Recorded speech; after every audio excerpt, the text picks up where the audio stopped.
Srdečne vás vítam pri ďalšom podcaste. Tentokrát navštívime Kubu, kde bol náš kolega Lukáš Ogovan. Čiže vítam ťa, Lukáš, ahoj. Ahojte. Môžeme rovno začať s tvojimi cestovateľskými plánmi, čo sa dialo v Kube. Asi to necháme na taký voľný priebeh, že keď ťa môžem poprosiť, tak opíš, že ako ste sa to mali. Ja som rozmýšľal, že kde začať vôbec rozprávanie a v podstate asi najlepšie je začať na začiatku, a teda ešte pred začiatkom, pred Kubou, že čo sa dialo a nedialo. A to také rozhodnutie, že ísť tam a čo všetko to obnášalo alebo neobnášalo v podstate. A my sme sa tam chceli ísť pozrieť, chceli sme to zažiť, vidieť. Mali sme referenciu od rodinnej známej, že tam bola pred mnohými rokmi a že je tam nádherne a je to proste jedna balada. A musím povedať, že to plánovanie bolo také všelijaké, lebo keď sme si pozreli v podstate letenky alebo ten výlet cez cestovné kancelárie, tak to ako vychádzalo všelijak draho, popravde. Tak sme uvažovali o rôznych alternatívach. No a tam sme vlastne potom zhodnotili, že asi najjednoduchšia a najlepšia cesta pre nás bude riešiť si letenky aj ubytovanie po vlastnej osi. Mm-hmm. No a tam v podstate nás to nakoniec vyšlo určite o viac ako 50% lacnejšie, ako keby sme išli cez cestovnú kanceláriu. My sme totiž to nechceli ísť do Varadera, vycapiť sa na pláž. Hej? Mm-hmm. To nebol náš cieľ, my sme chceli Kubu zažiť, tak sme pozerali priamo na Havanu. Chceli ste tú Kubu navštíviť tak nespútane, aj keď tomu rozumiem správne. Tak, dá sa to tak povedať. Taký bol náš akože prvotný plán a mali sme akože od toho aj trošku iné očakávania, ako to nakoniec dopadlo, a to vysvetlím asi neskôr. No ale toto ešte, keď môžem, toto ma zaujalo, že ste mali referenciu od známej, že ako tam bolo príjemne a tak ďalej. Lebo čo ja mám referencie, tak sú také zmiešané. Čiže o to viac sa teším, že čo sa bude diať. Hej, no, tak hovorím, akože mali sme tú referenciu, že tam bolo úžasne, ale ona tam bola, keď bola veľmi, veľmi mladá. Rozumej, asi možno aj 20 rokov dozadu, hej. Čiže je to také všelijaké. No a vlastne, keď sme riešili tie letenky, tak nám fakt vyšlo, že najlepšie bude urobiť si to po vlastnej osi a išli sme cez vlastne transfer, čiže najskôr sme leteli do Španielska a odtiaľ sme leteli takým, nazvime to čartrovým letom priamo do Havany, na letisko José Martí. No a ubytovanie sme si riešili cez Airbnb, čo teda ako bolo také, že najskôr sme vôbec nevedeli, lebo napríklad booking.com tam nenájdeš. Hej? A vo všeobecnosti americké veci ako zabudni. Ale Airbnb tam ako tak funguje. A tam vlastne prišli hneď prvé problémy, keď sme riešili potom ako keby zarezervovanie tej samotnej pobytovej destinácie v Airbnb, že na nás vyskočilo, že musíme vyplniť nejaký formulár pre americký government. Ja, zaujímavé. A teda, že dobre, tak ako ho vyplníme, jasné, nie je problém. Myslím, že to bolo ministerstvo financií, nie som si úplne istý, že ktorá inštitúcia to bola, nepamätám si, keďže sme tam boli v marci, ale nás tam hneď prvé zarazilo, že tam nie je na výber, že idem na Kubu ako turista, hej? Lebo oni nemôžu. Lebo to majú zakázané. Čiže tam boli rôzne možnosti, ako napríklad, že ideš v rámci školstva, alebo ideš v rámci pomoci občanom, alebo ideš z cirkevných dôvodov nejakých a tak ďalej. Čiže my sme zaškrtli, že ideme z cirkevných dôvodov. Tak sme sa akože... Tak spätne sme sa spoliehali na to, že jednoducho my sme občania Slovenskej republiky, s americkou vládou nemáme nič spoločné, neletíme americkou spoločnosťou, letíme zo Španielska, čiže letíme z európskeho kontinentu. No a máme turistické, respektíve riešime si turistické víza naše. Takže to bol taký prvý šok, no. Zaujímavý dôvod ste tomu viedli. Hej. No, apoštolská cesta pomaly, no. Tak, hej, ako... Priznám sa, že bol som z toho trošku v strese. Mali sme tak v pláne, že sme si vyhliadli nejaké konkrétne miesta, napríklad kostoly a tak, že keby sa nás pýtali náhodou, že jasne, že čo, mali tromfy. Áno, ale ako k ničomu takému nedošlo našťastie, takže to bolo úplne v pohode. No, zistili sme to až pri príchode do krajiny, hej, že nebol problém, ale áno, tie vlastne slovenské turistické víza nám úplne postačovali k tomu. A tie netrebalo riešiť nejak veľmi dopredu, myslím, že ani nie mesiac dopredu, alebo mesiac dopredu, približne sme to riešili a riešili sme ich, to je tiež taká zaujímavosť, že máš na výber vlastne, že môžeš ísť do Bratislavy, osobne na, tuším, konzulát, alebo cestovná kancelária Bubo, tak oni ti vlastne vedia poslať poštou normálne domov. Zaplatíš im nejaký poplatok o niečo vyšší trošku, než by si zaplatil v Bratislave, ale akože keď si zrátaš, že cesta do Bratislavy z Košic jedno s druhým, tak proste zistíš, že je to jednoduchšie takto cez Bubo vyriešiť. No, aj keď necestuješ z Bubo teda, hej. Keď sa ťa môžem spýtať, ešte keď riešime predtým, ako ste sa dostali na Kubu, ako si ty predstavoval tú Kubu? Vzhľadom na tú referenciu, ja som si to predstavoval ako takú fakt, že malebnú krajinu, a kde všetko je také ako v Las Vegas, hej, že sa to tam, všetko je tam proste krásne a nostalgické. A bolo to trochu inak.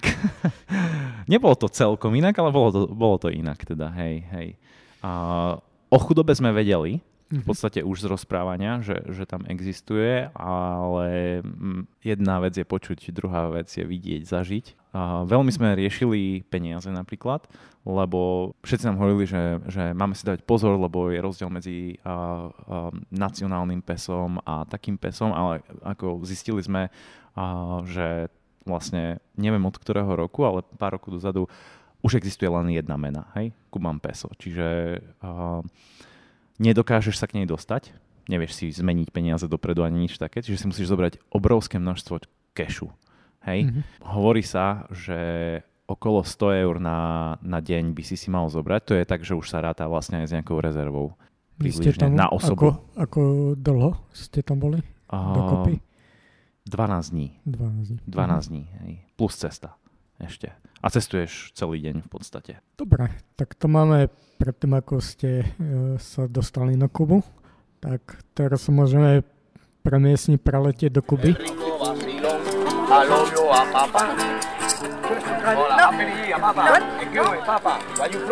Tam ťa čaká šok hneď na letisku.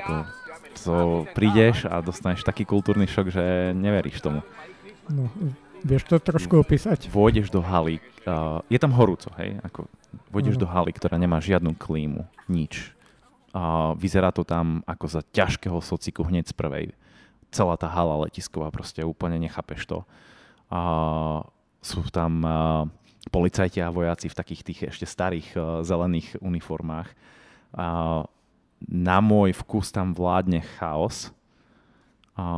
Prídeš tam a teraz ako strašne dlho čakáš na to odbavenie, tam si ťa potom vlastne fotia normálne do kamery. Čiže si robia tvoju fotku, kontrolujú ti doklady. Toto všetko prebehlo viac menej hladko, ale trvalo to dlho, bol to chaos. No a už si myslíš, že máš čakáš potom ešte na batožinu. To ešte len vtedy zistíš, že chaos nastáva až teraz. A vlastne ocitneš sa vlastne za tou kontrolou v ešte väčšej hale, kde je ešte väčší bordel.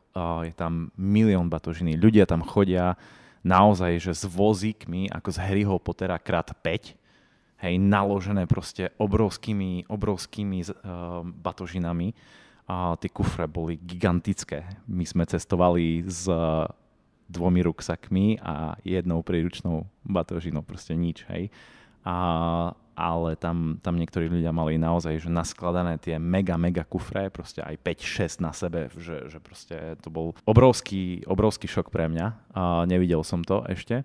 Už máš svoju batožinu, ideš vonku, myslíš si, že už proste paráda a teraz sa tam zrazu pre tebou v podstate naskytne taký pohľad na obrovskú masu ľudí a nechápeš, čo sa deje. Hej? A všetci sa tlačia ako keby cez taký lievik úzky.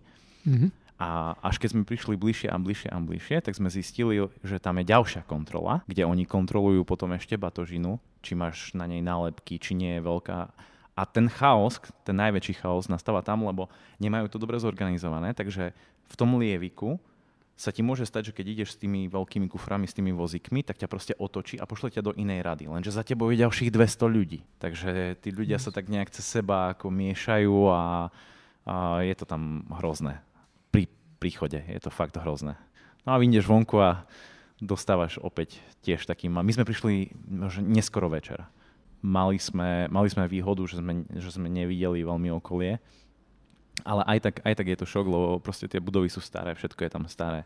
Ale to ste museli byť aj uťahaní po to teplo a tieto lieviky jeden za druhým. No. To je ďalšia vec, že si unavený a si aj v strese a z tej kontroly aj z toho všetkého a v podstate už keď sa dostaneš vonku, tak to na teba tak ako doľahne, hej, že dobre, prešiel som, ale teraz sa mi treba dostať ešte na miesto, kde bývam. Letisko je od Havany vzdialené dobrých 20-30 minút. Nevedeli sme, že či tam bude taxík, ako spoliehali sme sa na to, že bude nejaký taxík, alebo že sa niekoho spýtame, aby nás zobral. Hej. Ale mali sme šťastie, bol tam taxík, relatívne rýchlo sme sa dostali do taxíka a potom už sme išli smerom na ubytovanie. Už sme na hoteli. Ten hotel si tiež predstavujem, že bol nejaký taký ako z čias socializmu, komunizmu. No nie, my sme mali Airbnb, nemali sme hotel.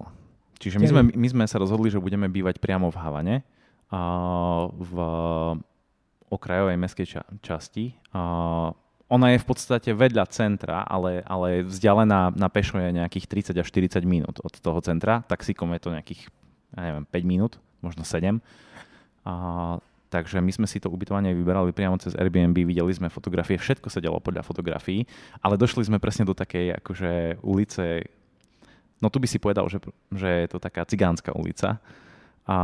Dom zvonku polorozpadnutý, ale ubytko bolo fajn, bolo čisté, mali sme skvelého hostiteľa, ktorý nás napriek tomu, že sme prišli takto neskoro, prišiel čakať až predom a po ceste vlastne nám aj taxikár pomohol, že nám zastavil pri obchode a vybehol nám kúpiť vodu balenú. Tam sme sa vlastne s ním nejak zoznámili s tým hostiteľom a on nám dal obrovské množstvo tipov hneď prvý večer, čo robiť, čomu sa vyhýbať, kde meniť peniaze, dal nám kontakt na človeka. Čiže toto bolo veľmi, veľmi dobré. Za mňa jedna z top skúseností z Airbnb. Ale asi nie všade a nie všetky ubytovania takto fungujú. Takže na to by som si tiež dával pozor, že vyberať si radšej niečo, čo vyzerá fakt lepšie. Ono to ubytovanie je cez to Airbnb lacné. To nezaplatíš nejaké veľké peniaze. Ja neviem, my sme tuším platili za dvoch nejakých 300 alebo 400 eur dokopy, čo je v pohode. A tie ubytovania ste potom ako točili? Alebo to bola vaša taká báza? My sme sa rozhodli, že budeme celý čas mať bázu v Havane a keď pôjdeme na výlety, že možno aj ostaneme nejaký deň, takže si zase niečo objednáme. Ale k tomu nakoniec nedošlo. Vôbec. Mm-hmm. Čiže mali sme vlastne len jeden výlet, lebo ten druhý, ktorý bol na niekoľko dní, sa nám zrušil nečakane. Aj keď sme ho mali objednaný, ale zrušil sa. My sme cestovali vlastne na ten výlet do oblasti Piña del Rio a do oblasti Viñales, kde sa vlastne pestuje najlepší tabak na svete, údajne. Najlepší tabak na svete, kde sa aj vyrábajú cigary. A to bolo ako veľmi, veľmi super. Tam sa išlo asi 2 hodiny autom, čiže je to relatívne dosť ďaleko od Havany. A auto ste ako riešili? To bolo... No, mali sme to objednané cez službu, ktorá sa volá, tuším, nechcem teraz klamať, ale myslím, že Civatis. Je to normálne online stránka na také tripy, kde si vieš objednávať rôzne tripy a cez nich sme mali vlastne objednaný aj ten ďalší trip, ktorý sa zrušil. No, oni ti vlastne povedia, ty si tam vieš normálne cez kartu objednať tie veci a vlastne ti príde e-mail, kde sa hovorí o tom, že ak nebude dostatočný počet účastníkov, tak sa ten výlet môže zrušiť a dajú ti vedieť. Už ten Viñales bol taký, že nám prišiel informačný e-mail, že zatiaľ sme len 3 a že sa to možno zruší. Nakoniec sme aj boli iba 3, ale nezrušili nás a minimálny počet je 4. Mm-hmm. Čiže nezrušili nás, odnesli nás tam. Mali sme sprievodkyňu, išli sme sa pozrieť vlastne do celého toho údolia. Ten výlet je taký, že vlastne prídeš na začiatok toho údolia, tam ideš na najvyšší bod, z ktorého vidíš úplne všetko. Je to fakt, že nádherné. A to je taký až prales, by som povedal. A tá flora a fauna je tam úplne iná, než tá naša. a potom ideš ďalej už k farmárom. No a tam sme mali normálne pokec s farmárom, ukazoval nám, ako sa šúla cigareta. Zapálili sme si s ním jednu cigareta. Zapálili sme si s ním a ponúkli nás aj takým zaujímavým osviežujúcim alkoholickým drinkom, ktorý sa volá kančančára. A to bolo také tiež vtipné. No a potom sme ešte mali 2 zastávky v rámci toho výletu. Jedna bola taká jaskyňa, ktorá bola prírodne vymytá vlastne vodami, ktoré tam predtým tiekli. Ešte sme videli obrovský monument a namaľovanú maľbu na skale, alebo takej obrovskej skale teda. Je to vraj najväčšia maľba na Kube a neviem, či aj nie na svete, na prírodnej skale. A má tiež za sebou taký zaujímavý príbeh, lebo čo nám hovoril ten lokálec, tak vlastne spomínal, že to malo byť ešte raz také veľké, ale je to nedokončené, lebo Kuba a kubanský ľud a trvalo to neviem koľko rokov a dlhšie než malo, aj tak sa to nedokončilo. A úplne najviac funny na tom je, že po celej Kube je známy ten maliar, ktorý ako keby to mal údajne maľovať, ale malovali to úplne iní ľudia. On tam len sedel, popíjal proste celý čas a len ich dirigoval, hej, takže... No, ideálne. Takže taká klasika, hej. Na tej plantáži, ako to tam fungovalo? Že je tam nejaká mechanizácia, alebo väčšinou je to všetko ručne? Všetko je kompletne ručné, manuálne. A vlastne ešte aj tie chatrče sú fakt, že chatrče z dreva, slámy a z tých palmových listov a tak. No a oni tam samozrejme nebývajú na tej plantáži alebo na tých plantážach. Tam len zbierajú, pestujú a tak ďalej. Majú postavené domy napríklad v tom Piña del Rio, ktoré je také malé mestečko hneď blízko alebo nedaleko toho Viñales, kde sme sa vlastne aj my zastavili, ale to len tak na chvíľku, to bolo pár minút, čo sme sa tam zastavili, aby sme sa pozreli, ako to tam vyzerá. No a všetko je ručná práca. Akože komplet. Ako to tam vyzerá? Ešte v tom mestečku, alebo dedine. Taký kubanský bežný život. No tak porozbijané domy, porozbijané okná. Je to také zvláštne. Ako cítiš tú chudobu úplne všade. Všade, kde ideš, cítiš chudobu. Z každého kroku, z každého pohľadu. To až nechápeš. Ten socializmus, ktorý opisovali naši rodičia, že sa stalo na pomaranče a bola veľká chudoba, som si ho nepredstavoval až tak veľmi, ako som ho zažil. Tam je to brutálne. A potom prídeš do centra Havany a dostávaš taký paradox, že centrum je úplne prenadherné, čisté. A inak veľmi veľa bordelu tam bolo. Všade, aj na zemi, odpadky a tak ďalej. Oni proste nezbierajú ten odpad. Nedávajú si záležať na tom, aby tie okolité ulice, kde oni bývajú a žijú, nejakým spôsobom vyzerali. A celkovo ten ľud, mám taký pocit, že nemá sa veľmi do práce. Ale ani sa nie je čomu diviť, hej, keď vláda im všetko zoberie skoro, čo zarobia. Lekár tam zarobí, ak sa nemýlim, za mesiac nejakých 30 alebo 40 eur v prepočte. Čo sú úplne, že nie je to veľa. Smiešné peniaze. Že by mohli vyskakovať. Tak. Spomínal si, že ste potrebovali 100 eur na deň, ale keďže plat je tam taký smiešný, kvôli čomu ste potrebovali 100 eur? Hej, vysvetlím. Turistické atrakcie, drinky sú veci, ktoré si tam tí bežní ľudia nevedia dovoliť. Oni si nevedia dovoliť ani lehátko a slnečník na pláži, ktorý stojí smiešné prachy pre nás. To za 2 lehátka a za 1 slnečník zaplatíš nejakých 300 kubanských pesos, čo je menej ako 1 euro u nás. A oni si to tam nekúpia. Taká je tam chudoba, hej? Ako balená voda vyjde v prepočte tiež okolo 1 eura. Proste oni si to nekúpia. Pretože raňajky, ktoré sme mali v hoteli napríklad, nás vyšli okolo, tuším, nejakých 7 alebo 8 tisíc pesos. Hej, opäť, pre 2. Nie je veľká suma pre 2 ľudí. To ja neviem, koľko to je v prepočte, teraz si nepamätám. Myslím, že sme to rátali, že asi 10 eur, alebo tak nejak to bolo na hlavu. Oni si to tam nemôžu dovoliť. Oni si nemôžu dovoliť ísť na turistické miesta. Ale Na druhej strane tie turistické miesta proste vyberajú ako tie poplatky, ako keby si nebola na Kube, hej? Čiže tie ceny za drinky a tieto veci sú tam naozaj, že hore. Na pláži sme mali lacné drinky, to ako fakt bolo lacné, menej ako 3 €, myslím, stala piňa colada a to bola asi najlepšia piňa colada, ktorú som pil v mojom živote. Ale oni sa tam nemôžu dovoliť. A práve preto tí ľudia proste odchádzajú alebo odišli, keď mohli preč všetci. Lebo 2 hodiny a si v Miami a tam zarába tisíce dolárov.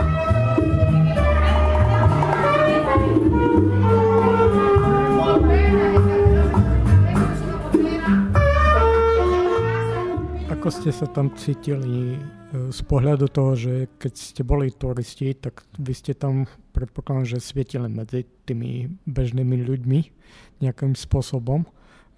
Neobťažovali vás Kubánci? Bolo to tam v pohode?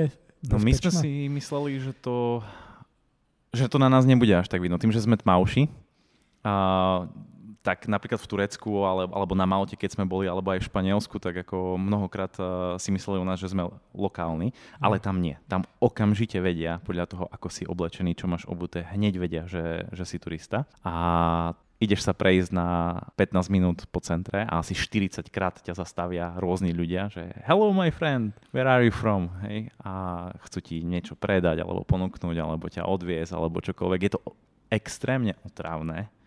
Už keď 40 krát ťa za 15 minút niekto zastaví, ale extrémne otrávne. Na druhej strane si povieš, že si bezpečí, lebo proste všetci vidia a vedia, že si turista a ty si pre nich normálne, že pokladnička. Hej? Oni si ťa vážia, a nikto k tebe nie je nevráživý, nepríjemný. Naopak, ako sú tam veľmi príjemní ľudia. Hovorili nám, že sa máme vyhýbať určitým uličkám, kde nikoho nevidieť a tak. Boli také uličky, čo sme ako pozreli na nich a že tak tu by som v noci nešiel. Už za bieleho dňa sme mali taký problém, že či tam ísť alebo neísť, ale ako nebol problém. Fakt, ako ľudia sú tam veľmi milí.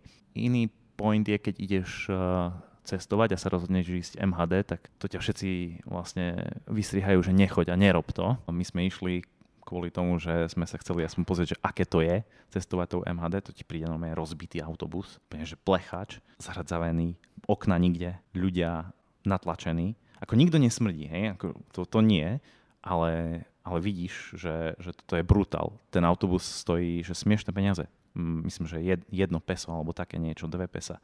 Kurz je 1:390, čiže mikrocenty, hej. A pochopili sme, keď sme nastúpili, že prečo nie. Dokonca sa nám stalo, že vlastne sme išli nastupovať a sme sa pýtali takých 2 babičiek, že či tu stojí ten autobus. A my, že není pre vás. My, že nestojí tu, že stojí, ale že nechoďte ním, proste fakt ním nechoďte. Ale my sme sa rozhodli, že pôjdeme, išli sme len 2 zastávky, ale stali sme oproti sebe, ruksaky sme mali vpredu, vieš, vytočené na hrudi. A aby sa k nám nikto nedostal, aby nás nikto neokradol, lebo tam je to normálne, že ghetto. Celkovo asi ten vozový park na Kube zastal veľmi dávno. No to ako auta sú tam úplne, že ďalší paradox, lebo prídeš a vidíš tam nádherné auta, tie 50, 60, 70 ročné auta. Teraz ako niektoré vyzerajú zvonku tak, že už majú to lepšie za sebou a vznútra sú fajn, relatívne sú ako, dávajú si záležať na tom, ale sú aj také, kde nie, kde zvonku vyzerá celkom OK a znútra je to úplne že katastrofa. Ale potom napríklad vidíš také 70-ročné auto a má tam normálne namontované LED-kové svetlomety a úplne ti odpalí dekel, keď typek zavrie okna a zapne klímu. Hej? Klímu v 70-ročnom aute. Čiže veľa vecí tam je dorobených po domácky. Improvizácia. Hej, je to také. A všade je smog. Obrovská tona smogu, keď si hoci kde pri ceste. Stačí aj, že 50 metrov od cesty si, tam cítiš neskutočné množstvo smogu. To je ako keby v kuse si stal pred výfukom, z ktorého ide ten čierny dym a tam naozaj ide ten čierny dym z tých výfukov a podľa mňa tá krajina prežíva len vďaka tomu, že je tam obrovské množstvo prírody. Ona cez noc tak zaspinka, rehabilituje, vyčistí trošku ten vzduch a ráno sa začína nový kolobeh, podľa mňa normálne, že boj o prežitie. Hej, toho vzduchu tam, to je neuveriteľné. Neveril by si, ako veľmi ti môže vadiť vlastne byť blízko pri ceste. A o hluku ani nerozprávam, hej. To je samozrejme, že tie staré auta hučia. Stalo sa nám aj také, že sme nasadli do auta a ostala nám kľúčka v ruke. Sú to zaujímavé. A potom vidíš napríklad aj moderné elektroauta. Čiže neviem síce, kde ich nabíjajú a kedy, lebo je tam veľký problém s elektrinou, aspoň v našom období, keď sme tam boli, tam bol problém s elektrikou. Kedysi, neviem presne kedy, bol tam hurikán, ktorý im poškodil elektráreň. Oni ju doteraz neopravili, neviem prečo, takže im vypínajú normálne elektriku na niekoľko hodín. Nám tvrdili, že v Havane ju nevypnú nikdy. Hej, že proste v Havane to skúsili raz a že tam bol obrovský riot, bojkot, neviem čo.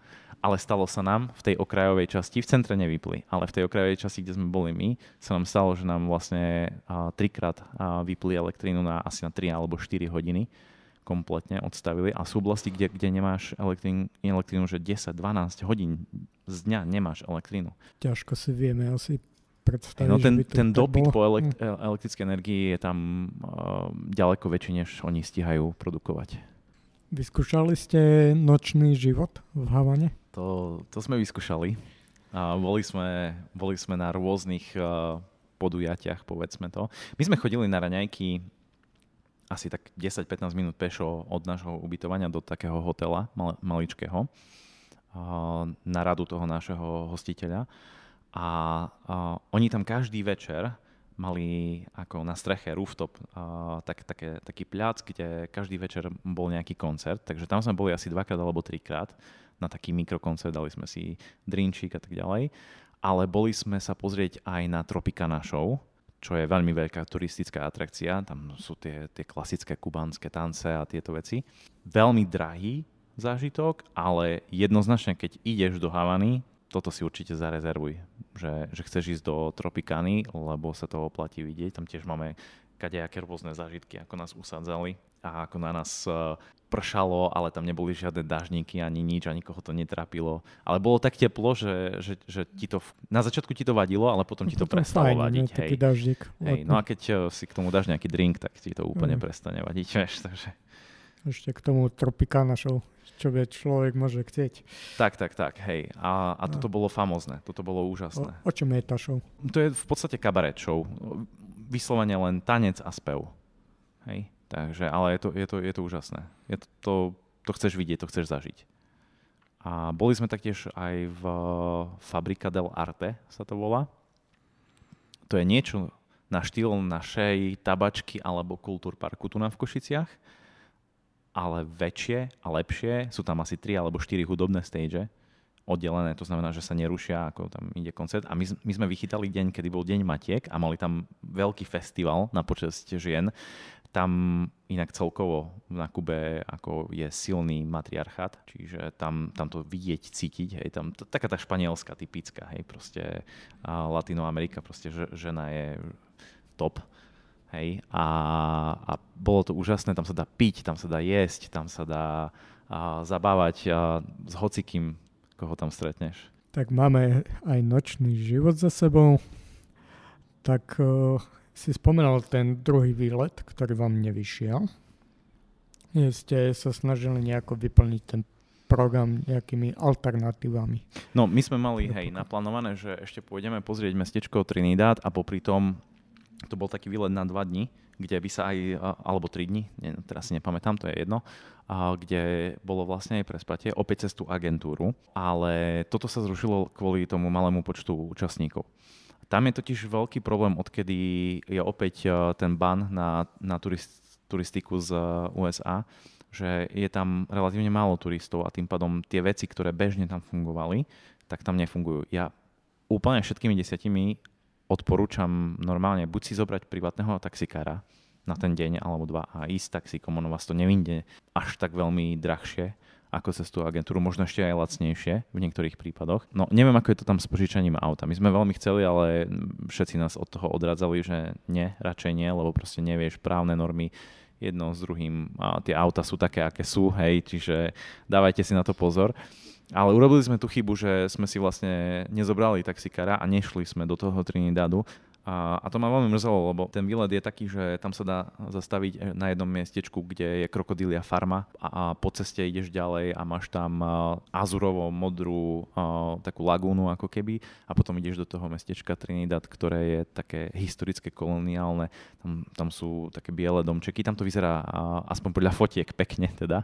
Sú tam také biele domčeky s takými červenými strechami z toho obdobia kolonizácie Španielmi, takže toto ma mrzí, že to sám nevyšlo ako keby. Náhradný program vlastne boli všetky tie ostatné veci, čo sme robili. Čiže išli sme do tej fabriky Del Arte, my sme vlastne, pri Havane nie je žiadna pláž.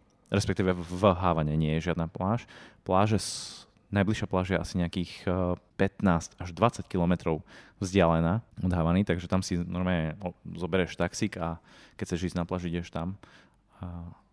A tam sme strávili asi 2 dni alebo 3 dni na pláži, lebo už keď zaplatíš ten taxík, to je nejakých 15 eur alebo tak nejak, tam späť, tak už si povieš, že akože už tam chceš ostať. Tým, že sme mali to vlastné ubytko, že sme neboli vo Varadere a ani sme nechceli ísť do Varadera, lebo Varadero nie je Kuba. To si proste ako také zvieratko zavretý v jednom z rezortov pri pláži a vidíš len to, čo oni chcú, aby si videl. A to nehovorím o tom, že čo nám hovorili lokálci, že v tých hoteloch napríklad tí ľudia, ktorí upratujú a tak ďalej, to sú aj eštebáci, ktorí ťa sledujú, hej.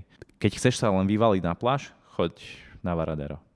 Ale keď chceš vidieť a zažiť Kubu, tak choď niekam inam. Stretli ste tam aj nejakých ďalších turistov? Na tom výlete sme stretli vlastne chalana, ktorý bol z Rakúska alebo Nemecka, nepamätám si. Jemu sme aj trošku pomohli, lebo jemu došli peniaze, takže sme mu dali peniaze tak akože s veľkou dôverou, že snáď nás neodrbe a pošle nám potom pomoc. Neskôr. Takú viacerú vítame. Hej, ale bol to mladý chalan ako študent, ktorý už vlastne cestoval, už mal precestovanú asi 3 krajiny z Južnej Ameriky a ocitol sa na Kube a to bola jeho ako keby finálna destinácia a potom sa chcel vrátiť domov, ale to nebolo veľké množstvo peňazí, čo sme mu požičali. A vrátil nám ich, takže nebol to problém. No a v tej Tropikáne sme stretli dve baby z Miami, o ktorom sa hovorí, že je to malá druhá Kuba inak, lebo tam je obrovské množstvo prisťahovalcov z Kuby. Oni v určitej dobe skoro všetci zutekali. To tam aj vidíš. Ľudia v mojom veku a v tom priemere vekovom ako tam nie sú. Hej? Tam celá generácia chýba. Proste tam ostali len tí, ktorí tam museli ostať. Ľudia, ktorí kvôli rodine ostali, alebo kvôli zdravotným problémom, alebo nevedeli nejakým spôsobom vycestovať, tam skoro nikto nie je. Takže a s kočkami sme vlastne sa dosť zabavili. Aj s nimi sme išli znovu druhýkrát do tej fabriky ešte tancovať. No a potom sme ešte na pláži stretli ďalšieho Majamčana. A ten nám rozprával, že prišiel sa po 10 rokoch, tuším, alebo 12, pozrieť späť na Kubu za otcom, lebo s ním nie je dobré zdravotne. A hovoril nám také príbehy, že sme nechápali, hej, že ako posielal roky lieky a tie lieky otcovi nikdy nedošli údajne, hej, a zistil to vlastne až teraz. A všetci, čo môžu, ukradnú, keď posielaš takéto veci zo zahraničia. S liekmi je tam brutálny problém, ale to vlastne so všetkým. Ty vôjdeš do obchodu, ktorý je, predstav si náš fresh nejaký menší, máš tam 10 regálov a v tých regáloch je tak, že po 2-3 kusy tovaru. A konec, hej, ako si skončil. A máš tam pár špecializovaných obchodíkov pre turistov, ako napríklad talianske potraviny, ktoré sme našli, ktoré sú normálne, že plne vybavené. Ale skoro všade je tam úplná prázdnota. To je až na zaplakanie. Hej. Ty proste nevieš, aj keď by si chcel niečo kúpiť, tak si nemôžeš to kúpiť. Hej.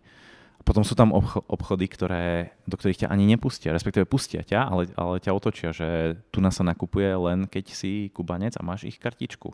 Sú tam obchody, kde napríklad pekáreň vydáva len na podpis chleba. Hej, oni majú určité prídely na rok a dostávajú to normálne oproti podpisu a občianskému preukazu alebo Zajímavé. nechápačka. Alebo lepšie povedané, že šialené. Mm-hmm. Teraz keď to si tak spojím, že ste tam išli s nejakými očakávaniami, ktoré si nejakým spôsobom vykresľoval a teraz postupne ako si nasával tú pravú Kubu. Ako ste tam trávili ten čas, mali kontakt s tými ľuďmi, s tým životom, tak ako to na teba postupne pôsobilo, že sa kryštalizovalo v tebe? Ako zo začiatku to bol obrovský šok pre mňa. Či už architektonicky, proste vidíš tú zašlú slávu tých krásnych budov, ktoré tam vystavali Američania na štýl Las Vegas, porozpadávané, porozbíjané. Ešte v tom historickom centre, tam sa o to starajú, tam to vyzerá fakt, že dobre. Hej? Boli sme aj v tom bare, kde pil Hemingway. Takéto miesta sú ako vyhľadávané turisticky a ako naozaj to vyzerá pekne, ale to je veľmi malá časť z Havany a nie je to ešte, že z Kuby. Hej? A ten bordel, tá špina, ako ľudia si tam cez bežný pracovný deň proste chodia po ulici, lebo nemajú prácu alebo nechcú robiť. Ako som hovoril, lebo vláda im skoro nič nedá alebo všetko zoberie.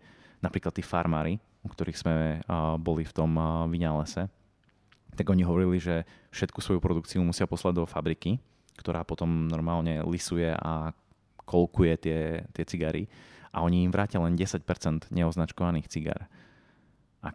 A nejakú smiešnú plácu, hej? Čiže oni nemôžu predávať svoj vlastný produkt, predáva to štát za brutálne peniaze oproti tomu, čo to kúpiš na tej farme, hej, priamo od toho farmára. Jeden jediný rozdiel.